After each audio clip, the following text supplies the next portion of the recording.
हल्दी घाटी का युद्ध इतना खौफनाक था कि 300 साल के बाद भी आज वो हल्दी वाली मिट्टी, उससे खून निकलता था। आज भी तलवारों के जत्थे मिट्टी के नीचे से निकलते थे। इतना खौफ कि युद्ध के बाद भी सिक्का, करेंसी, मुद्रा अभी भी महाराणा प्रताप के नाम की चलती थी, अकबर के नाम की करेंसी तक नहीं चल पाई। अकबर इतना घबराता था उसके नाम से कि कहता था रात को सोने से पहले कोई महाराणा प्रताप का नाम मत लेना मेरे आगे। महाराणा प्रताप का नाम लो है तो रात को सपने में आकर के मेरे को डराएगा। महाराणा प्रताप का खौफ इतना ज्यादा।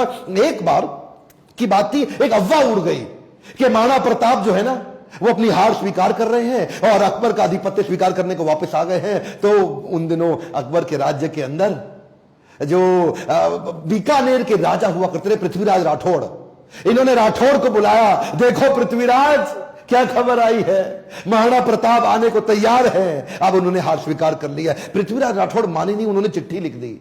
पृथ्वीराज राठौड़ ने तुरंत महाराणा प्रताप को एक पत्र लिखा और पत्र में लिखा कि मुझे विश्वास नहीं हो रहा यह बात सुन के कि क्या अब जंगल का शेर सियारों के साथ रहेगा, क्या सूर्य अब बादलों के पीछे छुप जाएगा, क्या चातक अब धरती का पानी पिएगा, क्या हाथी अब कुत्ते के जैसा जीवन बिताएगा, क्या तलवारें अब मयान के अंदर चली जाएंगी, राजपूतानी अब विधवा हो जाएगी। आपकी सौगंध, ये बात सुन के मेरा दिल कांप उठा है, मेरी मूछें तनी हुई नीचे चली गई हैं। कृपया आप ही बताएं ये बात कहां तक सही है। पृथ्वीराज राठौड़ का पत्र पढ़ते ही महाराणा प्रताप की आंखों में क्रोध से लाल हो उठी। महाराणा प्रताप कहने लगे, बादलों में वो क्षमता कहां है जो सूर्य को रोक सके, शेर की मार सह सके, ऐसे सियार ने कभी जन्म नहीं लिया। धरती का पीने के लिए पानी चातक की चोंच बनी ही नहीं है और कुत्तों की तरह जीवन जीने वाले हाथी की बात आज तक हमने सुनी ही नहीं। महाराणा प्रताप बोले, भूखा प्यासा रह के भी मेवाड़ की रक्षा करूंगा, अपने प्राण जाने दूंगा पर मेवाड़ नहीं जाने दूंगा। बहरहाल इसी दौरान अकबर को समझ आ गया महाराणा प्रताप को मैं हरा नहीं सकता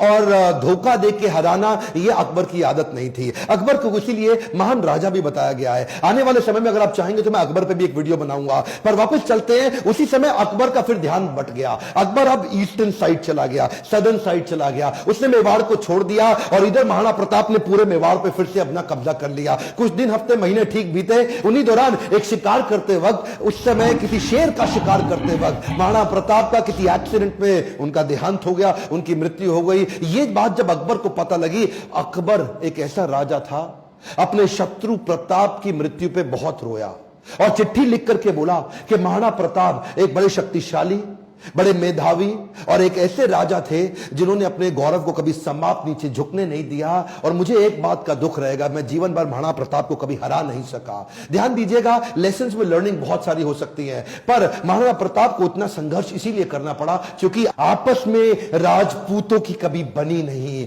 ध्यान दीजिएगा, जब जब घर टूटेगा आपका पड़ोसी आपको लूटेगा। सिंपल सी बात है साहब, जब जब भारत बटा है तब तब भारत टूटा है। किसी तरह आरक्षण से, जाति से, धर्म से अगर ऊपर उठ सकते हैं, क्या आप हेल्थ की, एजुकेशन की, ग्रोथ की, इकोनॉमी की, नेशनलिज्म की बात करते हैं? अगर नेशनलिज्म बिल्ड होगा, अगर पूरे देश का फायदा होगा तो खुशहाली सबके यहां आएगी। देखिए ध्यान दीजिए, अगर देश में खुशहाली आएगी तो फायदा पूरे देश का होगा, 1, 2, 4, 8 का नहीं होगा। मैं आपको एक रिक्वेस्ट करूं, बाकी सब ठीक है लेकिन महाराणा प्रताप के इस वीडियो को, जो कि हमारे कोर्स कैरिकुलम में पढ़ाया नहीं जा रहा, इनके बारे में एजुकेशन सिस्टम में बताया नहीं जा रहा, क्या आप इनका वीडियो पूरे देश में फैलाना चाहेंगे? राष्ट्र हित में आप इस वीडियो को व्हाट्सएप ग्रुप में डालिए। Let people know and understand about Maharana Pratap. Akbar कभी जीता नहीं, प्रताप कभी हारे नहीं। अकबर की सेना में दम था, प्रताप के सीने में दम था।